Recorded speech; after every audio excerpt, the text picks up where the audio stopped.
कलशा गोठाएगी। कहवा क कलशा औरी कहवा क पानी जी, कहवा से बुआया में कलशा गोठेली जी, कहवा से बुआया में कलशा गोठेली जी।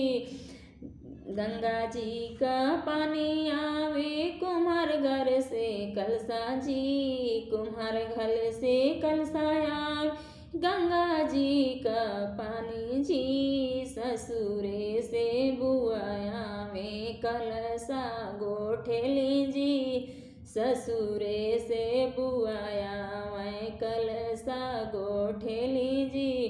दुआरे से उठे पापा मड़ावे में ठाड़ जी, काऊ जेल बू बहन कलशा गोठाई जी, काऊ जेल बू बहन कलशा गोठाई जी।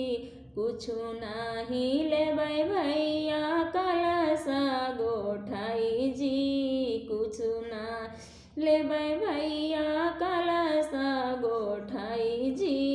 बनल रहे भैया नैहर हमार जी, बनल रहे भैया नैहर हमार जी।